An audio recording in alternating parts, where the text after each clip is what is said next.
All right, welcome everyone. We're Semblance of Sanity. I'm Caleb. I'm Jacob. And we're here for Bungo Stray Dog, Season 3, Episode 3. All right, The big crater was made by the gravity person. Mm-hmm. Okay. Mm-hmm. What a twist. What a twist. I love that, like, it all started to click super quickly, and yet Dazai was still like, wait, hold on. Nani? Yeah, right, because it's like, yes, the thing that would be like the thing that anyone would assume really have from watching the first two seasons, and then you open with a big crater, but then they cleverly kind of make us like, they deflect us off of that, so it's like, oh, okay, it's something else, I guess. No, it's actually Chuuya. It was actually Chuuya. Yeah, it was him the whole time. And this might be unleashed potentially again, and we'll see how Dazai and Chuuya's partnership leads to him being the one that keeps Chuuya in check, which is wonderful, and it's exciting. Because and this episode is called, it looks like, Only a Diamond Can Polish Another Diamond, right? Which is hilarious and perfect as a title, because Jacob and I came up with all kinds of ridiculous like shipping jokes. They're both beautiful and very hard, but yes, but they're hard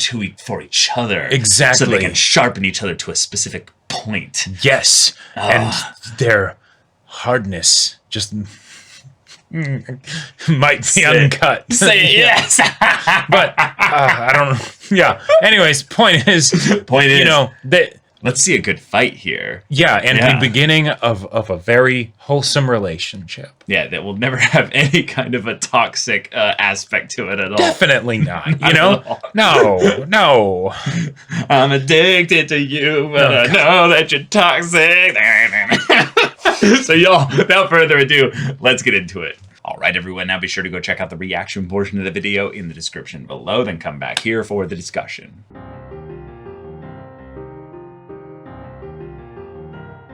All right. Well, there's another mini arc of sorts concluded. Yep. Really cool finale for it, though. Yes. Like, I like that it was really short, only 3 episodes. The fight didn't take too long. The fight was over in an instant once they held hands. I mean, you can't make this shit up. This is amazing. This is beautiful. And I love how it, like, you know, it set up all these rules, but then it also, like, broke them like 10 seconds later because, like, fuck it, this is Bungou. Like, rule of cool, the music's awesome. Right. Like, yeah. But I mean, that's the thing, is that no discrimination. Like, if he touches basically your ability in any way, it's done. Right. Like I freaking love the way that the barrier ability was used here, because the idea that he has something that is impassable unless he uses his ability, but then can also be altered in its shape and size so that it'll never actually touch it. Right. Yeah, Dazai's fucked. Like, you put a animated zombie wielding a scythe in here. Okay. Yeah. Yes. Cool. Yes. Awesome. Like, and having it be a thing of, no, my barriers don't actually, they're technically like another dimension that I'm overlapping onto this one, so it doesn't actually obey the laws of physics, so you can't actually, like, exert force on it. Like it's not truly in a way that would make it be gravity, but he could still put up energy that would resist it, because it has to have some energy in this universe. And that's why when it came down to it and it made contact with his bit there was like resistance. Gotcha. Yeah. Okay. Because otherwise, because that was the thing that I didn't understand, because it felt like it was being used as a no matter how strong you are, my barriers are stronger because it doesn't obey physics. So it doesn't matter how heavy you are, how much force you're putting into your swing. My barrier just is moving, right? And that is an unstoppable, like, law of reality. Yeah, I think that's a bit of an exaggeration, of course, but I think that was definitely a thing as to why they couldn't be controlled in any way. Like, they didn't have physical, like, and maybe that's more of what I was talking about, is that it's something where this is not something that has mass. So, like, when it moves, it can impart force, but that's because it's directly imparting force, not because of of mass times acceleration or anything. Exactly. Like that. But it still has to have some kind of output of energy. Yeah. And then when that would come into contact with Chuuya's ability, we saw what happened is that, and the power of hand holding is what really defeats. But that was just wonderful as well, because it sets up them, using their abilities in tandem. But also the idea that when it came right down to it, they needed each other to make this whole thing work, and it's like the interlocking of the fingers wasn't actually necessary. That was just a little bonus. Well, I mean, with probably the force of what was coming at it there. Once the bears separated, that then, just naturally made them. No, totally. Yeah, it's a happy accident, you know. Yeah. But okay, Rando setting up a future conflict, right? Which could be still in the past, right? It's still in the past, and it could be this next arc, or it could be just like we're going to revisit this later. Remember this point a year from here, right? We're going to go into more of Chuuya's stuff. Cool. Mm-hmm. Yeah, exactly. I really liked the way they handled Rando's character dying here, because I did think that he needed to die when this whole thing was brought up, and he's revealed to be basically this infiltrator of sorts. I really liked the twist. He's looking for Arahabaki. Yep. But the double reveal on top of that is that he was a spy from the West sent to find this powerful being, which was Arahabaki. Right. And the idea then that Arahabaki brings up the world building idea of abilities being entities, not necessarily just like a superpower of a person. A superpower, like an aspect of a mutation. They actually have the possibility to be like gods or some kind of like whatever. Some kind of super being. And they have mentioned gods and like things of like nature that's like beyond ours, you know, supernatural basically. So if Arahabaki is basically the setup for bigger power scaling, it adds context onto the White Tiger ability. Exactly. That has been this mystery box of, okay, what is it really? Yeah, and it's like, why do people want it so much? What makes it special? Okay, it's really strong, but you know, then there's also this notion of it being a separate entity. And it is. Which it is. We hadn't really gotten that with other abilities thus far. Like, and that's probably might have been one or two, but right, and that's probably because on some level, these abilities that aren't Arahabaki or the White Tiger are abilities that came from birth. There was no artificial merging that happened. Which the idea of an ability being able to exist separate from an actual person, from a host. Yeah, but that's the thing. That's crazy. What if it's not? And it's actually that the people were with science or some kind of fucked up magic or what have you within the world's power system were basically converted down to just the ability so that they could fuse people with people, basically. So theoretically, something that'd be kind of crazy is that if you have something where people can generate abilities, basically. Right? Yeah. And if you think of a human as basically an egg for an ability, then theoretically with the experimentation, you could rip out the yolk, right, and then give it to someone else. But who's to say? Like, if you have the ability to manipulate if you have the technology to manipulate the ability within a person to the sufficient degree that you can remove it from them, why do you need to let them actually grow? Like to maturity. You could theoretically have a bunch of petri dishes with some clumps of cells. That's kind of what the movie I feel like was setting up now.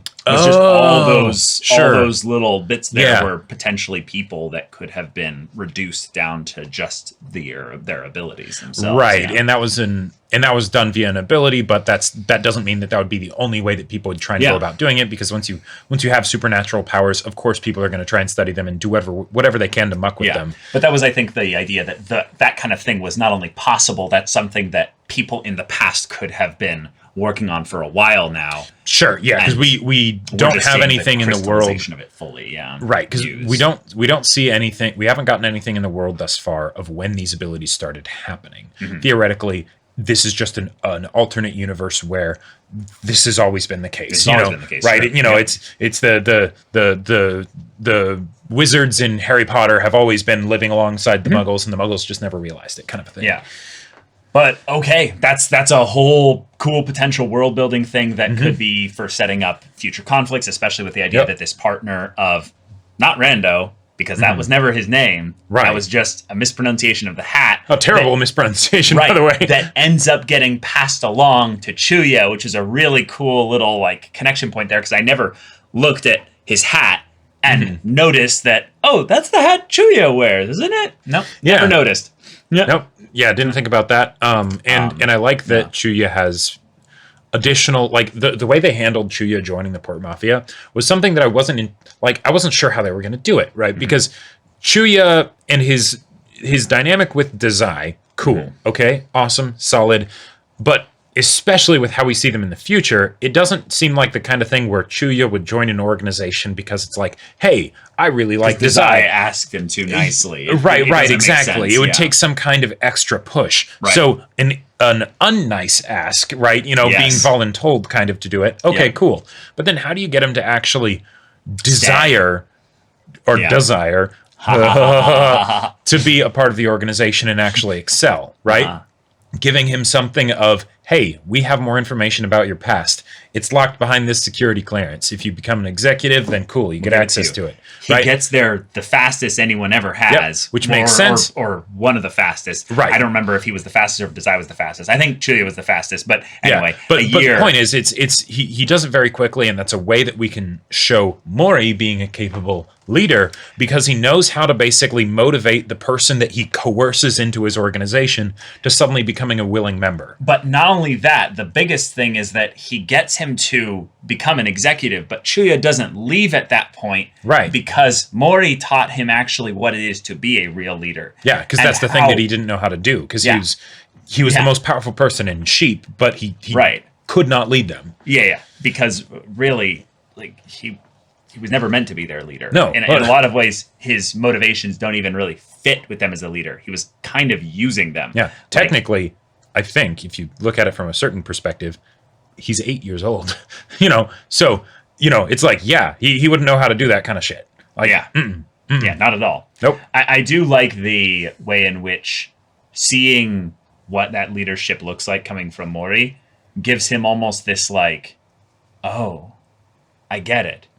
Because if it was a thing of where he's like, I'm going to figure out what it is that makes Mori a leader because I don't really understand what he's saying, then I could see Chuuya having an exit strategy from the Port Mafia at some point in the future, which means he wouldn't be in the Port Mafia in the story probably when we saw him there, or we would need more characterization to understand why he stayed. How his mind was changed. But we saw that But we saw that at the end of this episode in that it's not just that he got the understanding of what a leader is. It's not just that he got the carrot dangled in front of him. It's that he sees, oh, this is what's lacking within me. I now understand who I am in some measure before I even get the extra special, lab data stuff of why I was made in this way. The fact that he was betrayed by the people that he might have seen as something similar to friends. To family. Goes to show that, I really don't know shit. No. This guy seems to understand, though. So maybe I can actually learn from him. Maybe I have something to gain here more than just stuff about my past. Right. Cool. Awesome. And that's a really good setup for then the time skip that is and then we go back to the present or some other, point in the middle. Because like with flashbacks where you're going back this far, that can be kind of hard to set things up where it really feels natural to go back to what we know. Because sometimes you can set up too much to the point where your character was then static for 7 years. Right. So it's like, okay, you need to really sell the fact that they came to a resolution at the end of this flashback so that it was worthwhile stopping here rather than just telling the story starting from this point. Right. The rudder of their ship changed, and then we basically found a good course. Yeah, they found a course that they really believe in, and then they continued in that course for the next 7 years or whatever. Exactly. Right? Yeah. And okay, cool. Yeah. I love the reveal in that he set up Dazai to think that Chuuya would be his servant, and he's like, no, actually, I'm setting up Chuuya to be someone that makes you also stick around in this organization, Dazai, because I understand that you need something that will polish up your life a little bit. Right. Maybe give harden you some zest. And test you in a way. Right. And if that's not there, you might not really have a reason for living long in this organization because I know you're a suicidal maniac. Right. So, okay, in a really almost heartwarmingly twisted kind of way, Mori set up Dazai to live to the point that he would then save our boy, our main boy, Atsushi. Yeah. Like, Yeah. in a really cool way, we now have the dots that connect the way in which Dazai held on to that aspect of finding a reason to live, but also enjoying life, because death is not the opposite of living. Yeah, I really like that's a that really line. good philosophy there, is that like, yeah, that's not true. Apathy is death. Like that's the opposite of living. Like, I mean, I'm just using that to make the code reference, but just the idea that actually stopping, having your heart stop beating, that's not necessarily the opposite of living. That's just it's the the end point. circle of life. Yeah, that's just the point at which it stops. It's not that living is the act, within that whole space. I almost feel like it's kind of a cool way in that the story, it's kind of like the story and then the end of the story. There's no opposite of the story. The story is, the continuation through the acts. And then at the end, that's just when the story ends. There's no no point of it being an opposite or something like that. The Dazai's situation, if anything, he actually does have something that could maybe be wisdom for others to glean from accepting death. Sure. Right? Yep. Now maybe you don't need looking to at and experiencing the as close as you can to it, so that you know how to live. Now maybe you don't need to accept it literally. accept it quite as hard as Dazai does, right? But that there's elements of that could be helpful. Could be. Yeah. I do think that it plays a little bit against some of the ways they treat his suicide attempts in comedy in the earlier seasons. But that all being said, I get the philosophical change that happened within him, because that's also another example of where the flashback needed to catch us up to why Dazai is the way he is. Yep. If we're going to go back this far. Who he was before the Otasaku arc, right? Because we got a good image of what he was there, but he wasn't the main character, so we didn't spend a lot of time with him there. Yeah. And then that was also a part where he changed a lot. So, Yeah. But okay.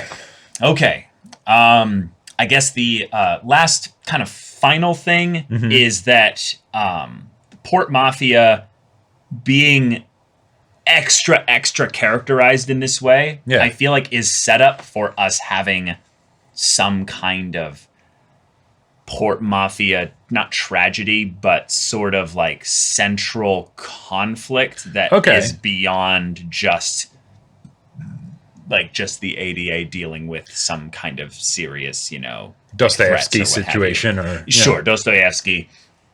But I'm really curious what they do with this next episode, because the Ongo little wrap up was hinting at potentially going and doing another slightly forward in the future, but still not catching up to the present. And it could totally do that, but at the same time, Dostoevsky was set up a while ago, and we haven't really seen him much since. So I would very much like to get a focus.